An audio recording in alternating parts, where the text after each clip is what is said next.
Yeah, and then I had a problem this morning, so I got off. I got off there.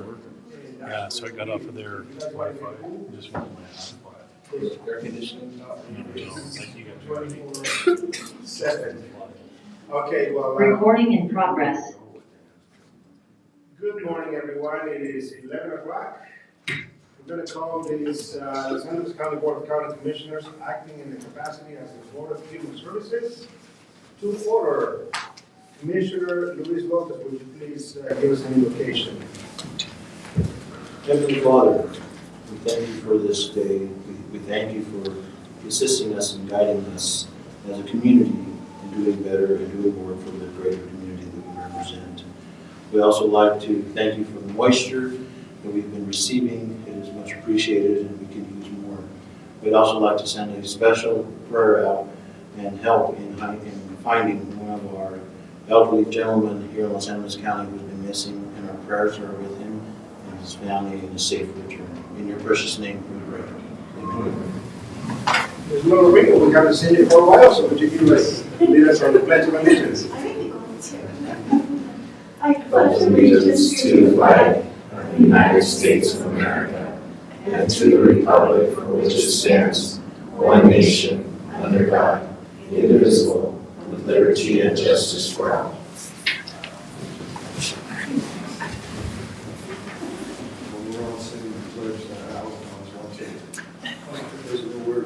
Roll call. Commissioner Luis Lopez. I am here. Commissioner Tony Hess. Here. Commissioner Felix Lopez. Here. Approval of the agenda. Do we have any changes to the agenda, Mr. Aragon? Commissioners, yes, this morning, two small changes. First and foremost, on the date published for the meeting, it is incorrect. I apologize. I used last month's agenda as a format, so it should reflect February 15th, 2020, not January 18th. So my apologies for that. Also, under new business, item B, consideration of Port MOU agreement, KHESD mental health services, I need to table that temporarily. I removed from the agenda today. Did you say remove it? Yeah, we're going to Remove it. Move for approval of the agenda with those corrections. Second. Commissioner Luis Lopez. Yes. Commissioner Hess. Yes. Commissioner Felix. Yes. Okay, item number 2, consideration of minutes. A, regular meeting minutes, January 18th, 2022. We read the minutes. Any discussion, any comments? Otherwise, can I get a motion to approve those? I make a motion to approve the regular meeting minutes, January 18th, 2022. Second motion. Commissioner Hess. Yes. Commissioner Luis Lopez. Yes. Commissioner Felix Lopez. Yes. Item B, special meeting minutes, February 1st, 2022. Discussion, questions, otherwise, may I get a motion? Move for approval of the special meeting minutes of February 1st, 2022. Second. Commissioner Luis Lopez. Yes. Commissioner Hess. Yes. Commissioner Felix Lopez. Yes. Item C, special meeting minutes, special meeting February 3rd, 2022.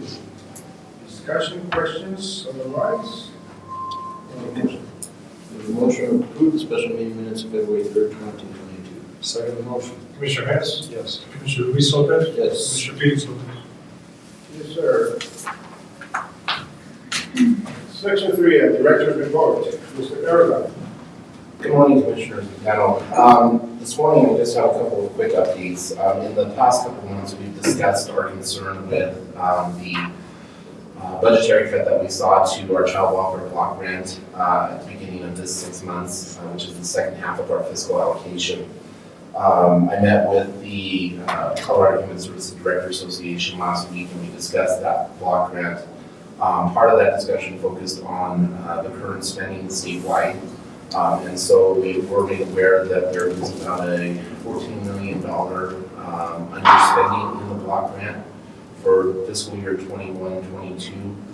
That comes because of the statewide caseworker shortage. So we are anticipating that the cut that we looked at or that we saw for this 6 months. If there is an overage in any capacity with that, we're hoping that CWAC will potentially look at backfilling that with that underspending. However, we need to be cautious moving forward because, again, if counties are able to start filling those positions, we will not see that underspending, but that still is a concern because the 4E drawdown that we lost statewide with the kinship rule of a 90-day certification towards foster care, when we have those kids we don't certify, the penetration rate at the fiscal level gets impacted and we start losing that 4E money drawdown. So we have to be mindful that even moving forward, if there is an underspending year to year, we don't want to anticipate that because we can't guarantee that. So budgetary wise for 22-23, we'll have to look at specifically what kind of drawdown we saw in the range of 21-22 year and project a more accurate budget for 22-23.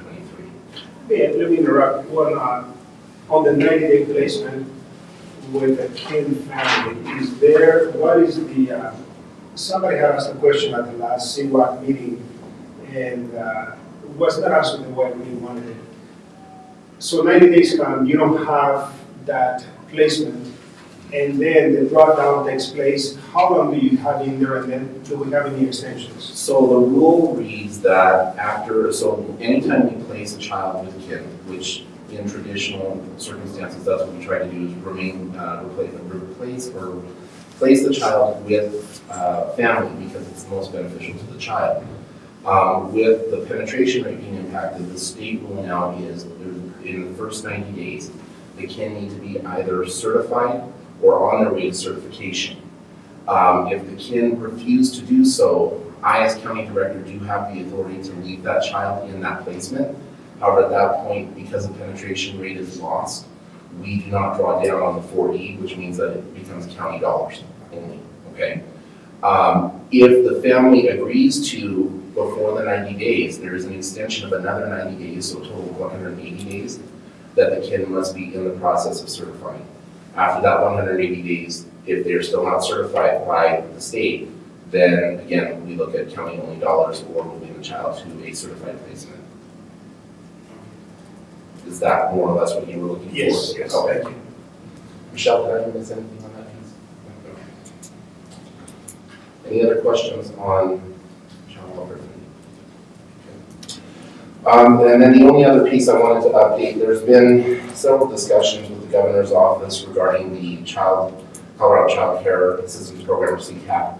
About 5 months ago, I would say, we passed a potential policy for a wait list in the instance that we were not able to fill slots for our youth because we have specific youth that qualify under TANF primarily over our general population. And so that placement becomes a little bit of an issue. It gets tricky, especially because we only have 3 providers in the county right now that we work with. The governor's office has been working with state officials at LAC-DHS to talk about providing more local control to directors regarding the CCAP program. Right now, our hands are tied with how that placement takes place and how many families we can actually serve. And so we're hoping that with this communication with the governor's office, within the next year or so, we should start seeing a little more local control with that program and how we're able to leverage those kind of dollars. So hopefully as that comes out, I'll give more updates regarding that development. Is that with the allocation of the TANF funds to the different providers in the area, or is it specific to enrolling the youth in those programs? Well, I'm going to lean on Teresa with this one because I think it's actually more on the enrollment, right? Because I know the commissioners are the ones that ultimately will decide the allocation through your office of TANF funds. We've done that in the past with the Council of Governments and Peas in the Pod and the other one. Well, and I guess the best way I can discuss this is that with CCAP and our Colorado Works program, we receive a funding allocation from the state. That state, those 2 programs specifically are an automatic MOE that the county has to meet because of the TANF dollars that are used for those programs. With CCAP in Los Angeles County, we've traditionally been extremely overspent. If, again, the feds are not able to backfill that, which we've been very lucky since I've been here to do so, but again, right now, if that happens in the future and those federal dollars are not available, again, then that's on the county for those overages.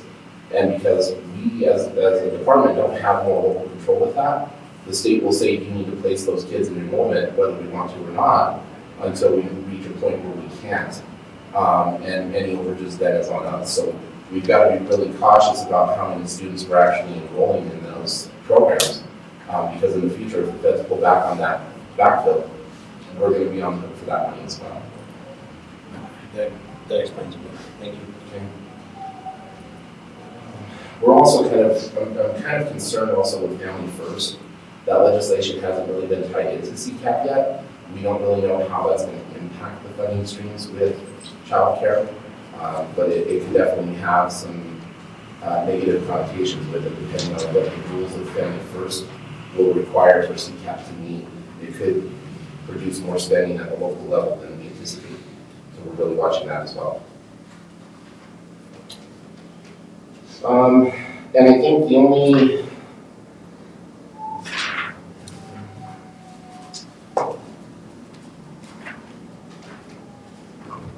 that's all I think. There is a piece of legislation that was introduced, and I just thought of it here a moment ago, where youth, 12 years, once they, on their 12th birthday, they can actually, going back to hiring a legal counsel, they actually, when they're in protective services of DHS, this particular piece of legislation would give authority to these children to actually dismiss their legal counsel and require that the county hires an additional and or a replacement. In one of the discussion that we had on this, a 12-year-old, probably not fully capable of making such a decision, but we're keeping an eye on that because that's going to also could create a tremendous amount of expense in the counties simply because we don't have the depth and capacity of legal representation for these families. That's already in the process of guardian ad litem, represent the child, and then the expense goes to either responsible parties, right? No, it's changed. Guardian ad litem is paid by the state. Okay. There is some stuff in the works where when they get a certain age that they would be allowed to have their own attorney in addition to the guardian ad litem. Because guardian ad litem represents their best interest, and an attorney would represent what the child wants to have. It should really impact us at the local level. This particular bill, and I will actually research it because I know we spoke about it last Friday again, and this whole thing, it could be compiling a ton of expense to our county. Absolutely.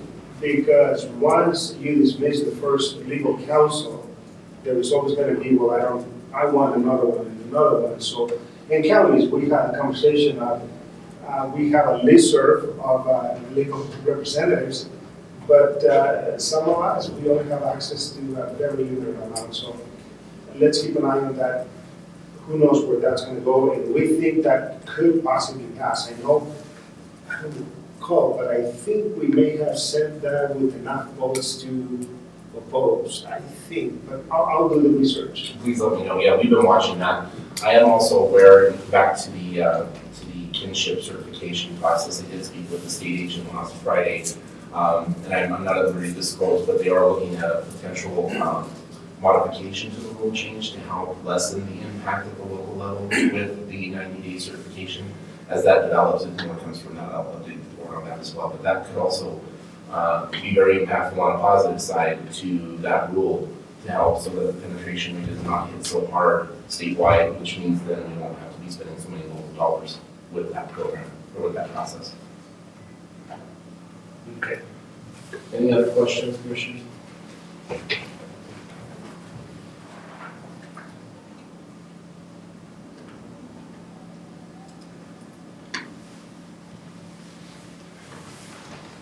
That's all I can do.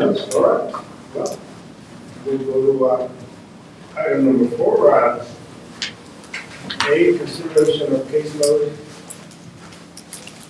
count and activity by program. Adult Services.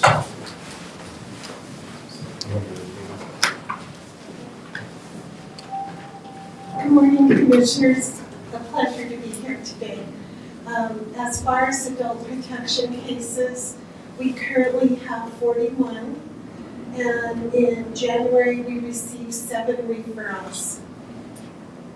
With our single entry point caseload, for the month of January, we had 243 HCBS EBD cases. We had 146 EBD CDAS cases. We have 24 EBD long-term home health cases for a subtotal of 413 cases. We had 18 CMHS cases. We had 8 CMHS CDAS cases. We had 2 CMHS long-term home health cases. For a subtotal of 28, we had 5 long-term home health only cases for a total client count for the month of January of 446. We conducted 6 assessment approvals. We had 4 long-term home health approvals.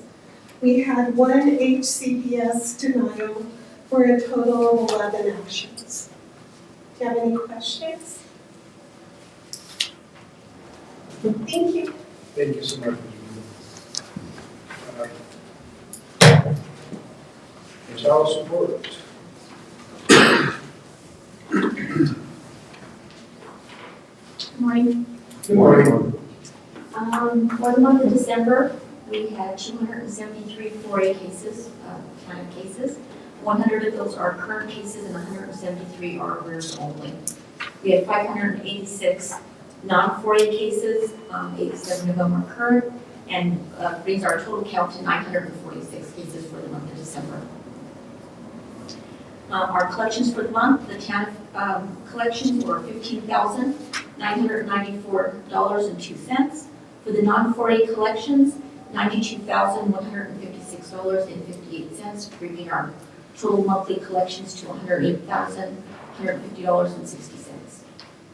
Our year-to-date for the TANF, $256,638.50, and for our non-4A, $1,269,731.26, bringing our total year-to-date collections to $1,526,369.76. We had 12 new cases in the month of December, 145 locates. We established 3 orders, 1 through judicial, 2 through APA. We established 1 paternity, completed 3 modifications, sent out 50 income withholdings. We have 17 pending APA hearings and 7 modifications. Mr. Chairman, Please.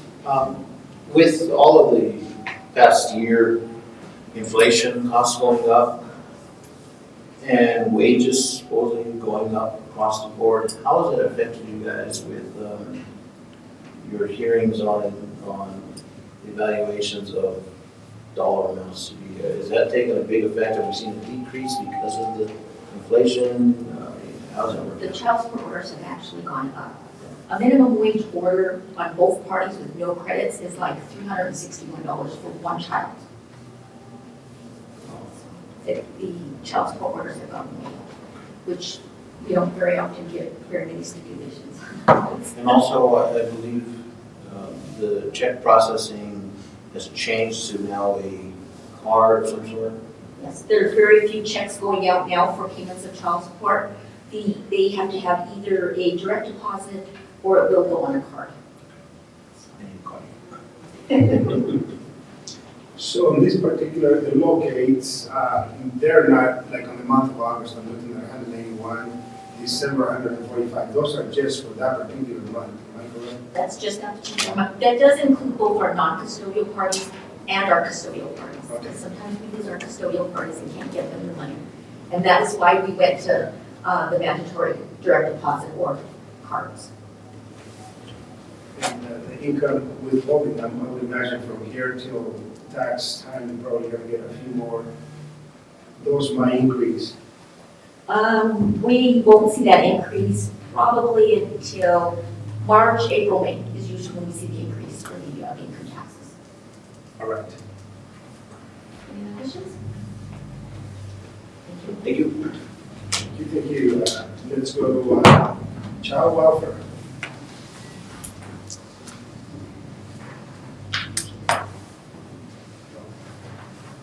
Morning. Good morning. Luis was going to ask you a question. Where is it? A week and a half. I don't know, 1 week and a half. around the other side, right? Well, we're still in construction mode, so hopefully, fingers crossed, we're still shooting for March 1st, but I don't think realistically. We don't even need a freezer in here, so you're right by Phil's desk. It's cold. I'm petitioning for new times. Well, we'll take any ideas and suggestions, I'm welcome to that. All right, Commissioner, so for the month of January, we had 10 referrals.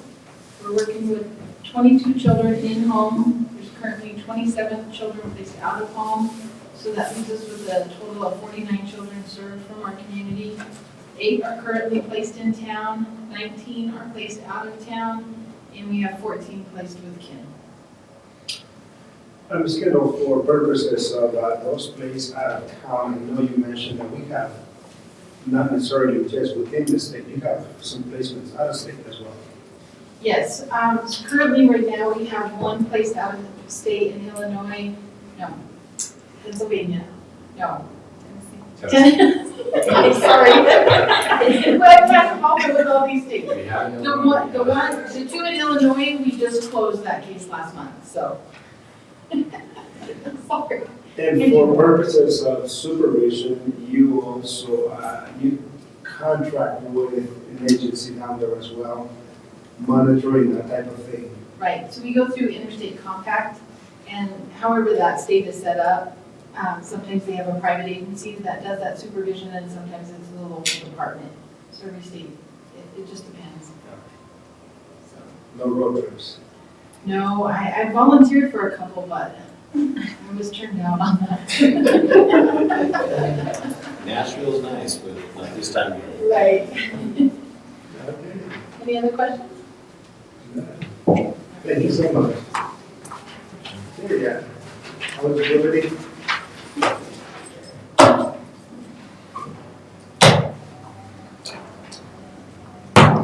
Okay, I hope I can get through this without any problems. So for the month of January, 4-month extended 1, A&D SSI CS 1, A&D SSI CS HCA 0, A&D SSI CS PNA 0, Basic Cash Assistance 86, BCCP 1, Burial 7, Buy-in WAD 0, CHP Plus 49, CHP Plus Newborn 0, CHP Plus Prenatal 1, DAC 12, Eligible Needy Newborn 87, Food Stamps 2001, Former Foster Care 2, HCBS VI 0, HCBS CES 9, HCBS CHCBS 4, HCBS CHRP 1, HCBS CMHS 27, HCBS DD 28,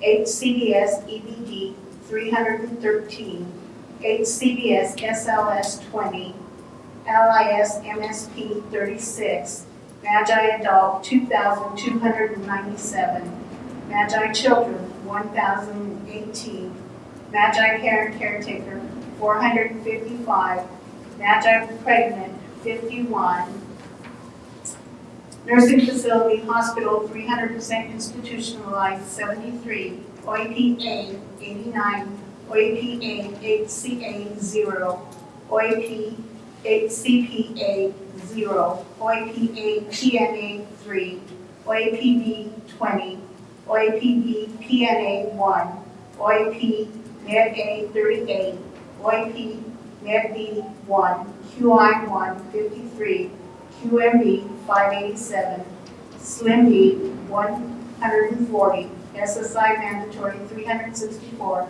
SSI HCA 1, State A&E 29, Transitional Food Stamps 3, and Transitional Medicaid 193 for a total of 8,102, an increase of 15. Questions? Any questions? I do. Yes. It's more of a comment. Yesterday, I was picking up my daughter from McDonald's, and there was a homeless man out front that I've known for years. And I visited with him for a few minutes. But it's pretty heartbreaking to see an old friend of mine come to this point in his life. And I asked him if he was receiving any type of services from the Department of Services and food stamps, and he said yes. So he was receiving some of that. My question is, how often or how readily are our homeless population coming to receive those services on a regular basis? And how often, and the question I'm getting to is, how often do they miss? And then we have to spend a lot of time doing a re-eval on them and because of their situation being homeless. Is it a common occurrence? Are they pretty regular about making sure their money's available? They don't do their recertification, so their case will close down, and then when they realize they don't have any food stamps on their card, they will come back in and reapply. So that's why you see the difference in up and down, up and down. But it's the homeless that suffer the most because they don't have a P.O. box to go pick up their mail. Even though we do general delivery, they're responsible to go to the post office and pick up their mail, and 90% of the time they don't. General delivery to the post office with no address available, just a name? Just the name, and the post office will hold their mail for them, as long as they go down and contact the post office. Otherwise, we don't have a place to send their redetermination to them. And if they don't come in or think about the 6 months, because it's every 6 months, if they don't think beyond that time period, which most of them don't, they better keep track of day to day. So most of them don't, so they in essence go to use their card and there's no benefit. That's at the point that they'll know that they need to come in and they'll reapply, they'll submit. And what's the time length to get those? 7 days. 7 They days. have their benefits transferred. They become expedited. Yeah, pretty sad. One question on the non-nursing facility hospital, 300% institutionalized. What is that 300%? What? That's the income level, and once you're entered into the nursing home, we have to follow that. They have to meet that criteria before they're eligible to go to the nursing home. So we have 73 clients. Everything that we do is all based on income and resources, and we have to meet that criteria or you're not going to get qualified. Well, we want to say thank you on behalf of all of us once again. This is such a working group. I think that the least among us receive the best from all of us. You know, all the needy, and the story of Commissioner Gomez shares is just, I can only imagine the work that you will do. But thank you so much on behalf of all of us. Great work, and my concern as I sit on the CWAC, that program alone scares counties altogether because the expense is not going away. It will continue to grow. We're only speaking of one program that I actually work with. My hands a little bit closer than the rest of them. But thank you for all the good work. Any other questions? Just a comment, we're doing the math here with approximately 14,500 people in Los Angeles County and 8,102 served. That's 57% right out. Wow. The number is high. It is, and I mean, we have people coming in, they're coming from all over. And there are no jobs, but they come here because of the cost of living or not even the housing, because we don't have the housing for them, but they like the community. So, but we're going to take care of all of them. They walk in the door, we take care of them. And I will let the commissioners know we're in the process right now with Teresa's department. One of the things that we are looking at installing in the next few weeks is we do not have an on-site application center available to the public within our lobby area. And so what we are doing in transition with our new phone system is we're also redeveloping our call center to institutionalize a computerized application center directly across from our call center, because our staff in the call center are the ones who primarily work with the folks that are new walking in the door. And so in the next couple of weeks, we'll be installing 2 application centers, and of course we'll keep the paper app available to those who would like that, but we are looking at how to make those compliant for the visual impaired, those that are hearing impaired, and ensuring that anyone who walks through the door that wishes to submit a peak application online versus a paper app can do so. And so that application center will be coming in the next 2 weeks or so. That will help us as well. Thank you. No other discussion? Can I get a motion to approve the case count? Move to approve the, excuse me, caseload counts and activity by Second. Commissioner Luis Solana? Yes. Commissioner Hess? Yes. Commissioner Felix Lopez? Yes. Item number 5, A, consideration of financials as of December 31st, 2021. So Commissioners, just to backtrack real quickly, on the application center, I see this since we're talking about finances here for a minute. That application center will be funded through our SNAP incentives. So there's no county match on that, it's 100% federal dollars we earned and received. However, we would like to use that funding to get it out the door and get the center open. On March 1, the state will be pulling that money back. And I would prefer we utilize it in a positive way within the department. I think expansion of application opportunities is the best way. So we're working on getting that finished up now. So you're looking at software and hardware installation as well? Correct. Is there an opportunity to actually have that with the local library?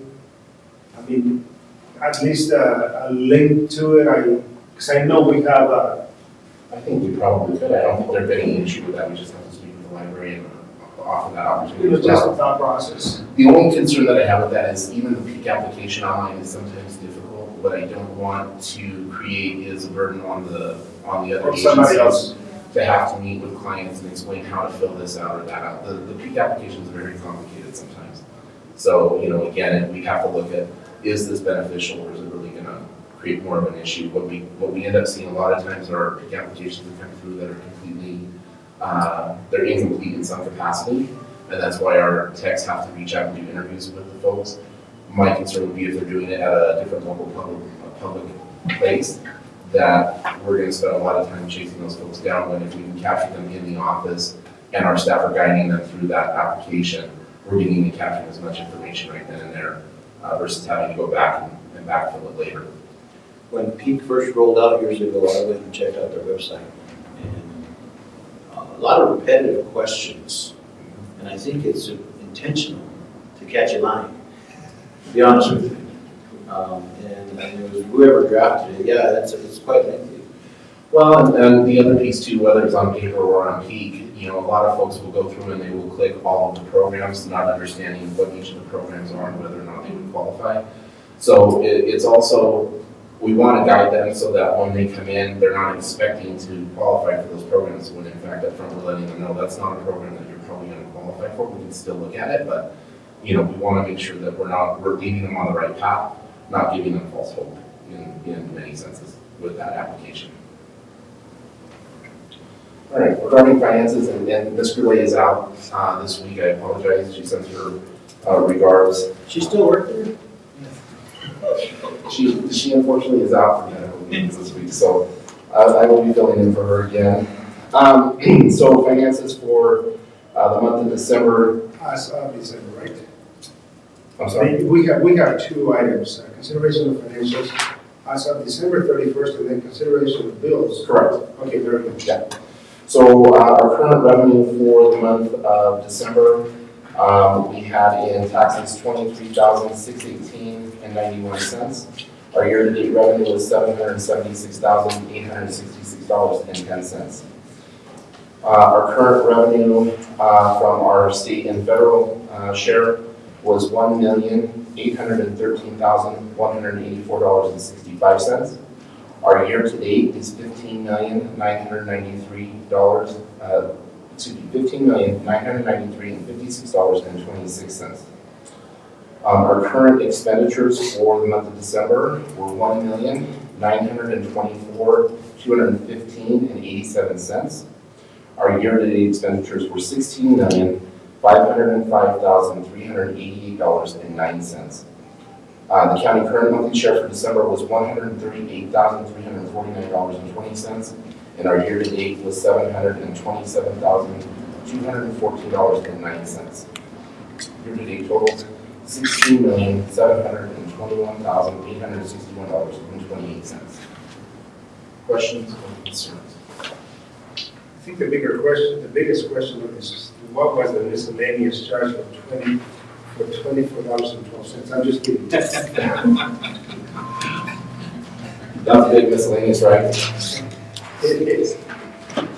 Mr. Lay tracks those miscellaneous expenses independently. It depends on what we have. And then also what you will see change to the reporting for 2022, we're also going to add in the countywide cost allocation component back into this so that we are tracking that as well. We do track it on the back end, we tracks that independently, but again, we would like to track that for you all as well, so you'll see that. The second page is also the SEP summarization for December. Again, just a quick breakout. Our rollover from November was $110,799.29 in the positive. We had a revenue of $42,798.65. Our current expenditures were $43,154.17. So our fund balance in there is $110,443.77. Questions or concerns? Questions? I have a motion to approve the financials as of December 31st. Make the motion to approve financials as of December 31st, 2021. Second the motion. Commissioner Hess, Yes. Commissioner Luis Lopez. Yes. Commissioner Felix Lopez. Yes. Item B, consideration of bills for December 2021. Commissioners, let me double check this number real quick. I apologize. It's really sent it to me and it's been a while since I looked at it.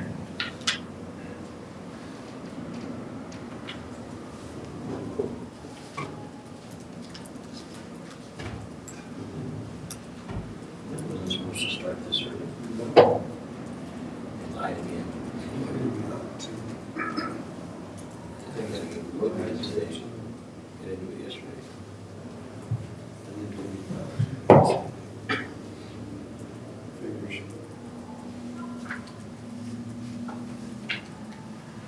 Those were orders this morning before I left home. We moved a pile of orders. Commissioners, for the month of December, the bills were $58,381.76.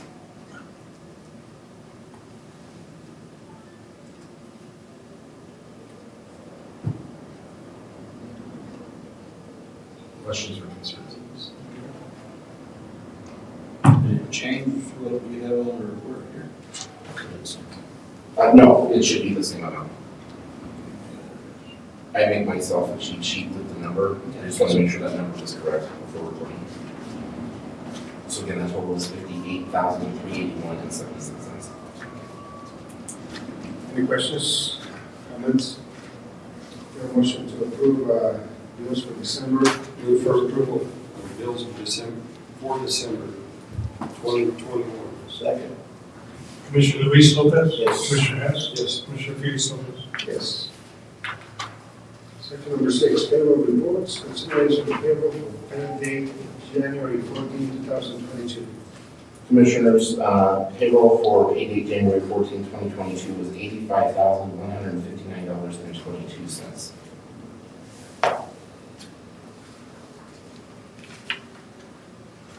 Any questions, any comments? Motion to approve. Make a motion to approve payroll for pay dates January 14, 2022. Second the motion. Commissioner Hess. Yes. Commissioner Luis Lopez. Yes. Commissioner Felix Lopez. Yes. B, consideration of payroll for pay date January 31st, 2022. Commissioners, payroll for pay date January 31, 2022 was $77,585.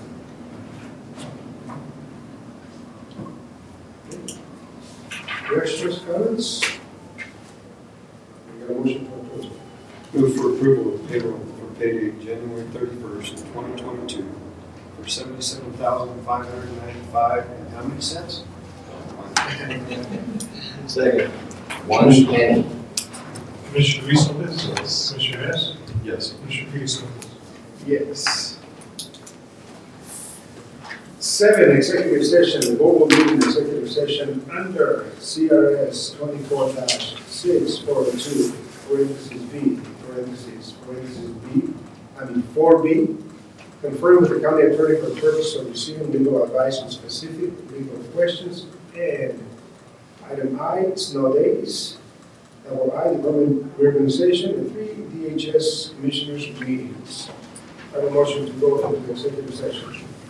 So moved. Second motion. Commissioner Hess? Yes. Commissioner Luis Lopez? Yes. Commissioner Felix Lopez? Yes.